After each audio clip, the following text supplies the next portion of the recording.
আসসালামু আলাইকুম, শুভ সকাল। শীতকাল প্রচণ্ড পরিমাণ, দেখেন চারিদিকে, দেখেন চারিদিকে, দেখো চারিদিকে দেন কুয়াশা, মানে একবারে ঢেকে গেছে, মানে কিচ্ছু দেখা যাচ্ছে না। তাপমাত্রা 10-এর নিচে নেমে গেছে। তো এই পরিস্থিতিতে আসলে আমার অবস্থা দেখতেই পারছেন, আমি একদম প্যাকেট হয়ে আছি। মানে ফজরের নামাজ পড়ে ঠিক এখন বের হইলাম। আসলে মানে রোদের তো কোনো আভাস নাই। আশেপাশে দেখেন জঙ্গল, মানে কোনো কিছুই দেখা যাচ্ছে না, কুয়াশায় পুরো এলাকায় চাদর এবং ঢেকে গেছে। তো এই প্রচণ্ড ঠান্ডার মধ্যে আমি মোবাইলে দেখাচ্ছি, একটু জুম করেন।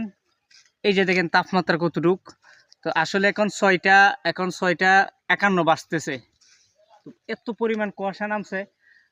আপনারা একটু সাবধানে থাকবেন, কারণ শীতকালে প্রচুর প্রচুর পরিমাণে বিভিন্ন ধরনের রোগ নামে এবং রোগ হয়। আর বিশেষ করে বাচ্চারা, যারা ছোট বাচ্চারা আছে, তাদেরকে একটু সাবধানে রাখবেন, সচেতন থাকবেন, যেন তাদের নিউমোনিয়া বা আরও সর্দি কাশি বিভিন্ন রকমের রোগ তাদেরকে মানে আঘাত করে, আক্রমণ করে।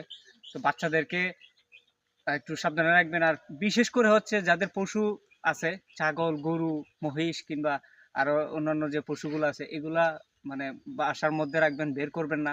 আর তাদের উপর যদি কোনো পাটের ছালা কিংবা আর অন্যান্য যদি ছিঁড়া কাপড় থাকে, পুরনো কাপড় থেকে ঢেকে দিবেন, কারণ এত পরিমাণ শীত চারপাশে। আমি আসলে নিজেও কাতর হয়ে আছি এবং আমি কাঁপতেছি আসলে, দেখেন। তো আপনারা শীতে একটু সাবধানে দেখবেন এবং সবাইকে দেখার সুযোগ করে দিবেন। ধন্যবাদ।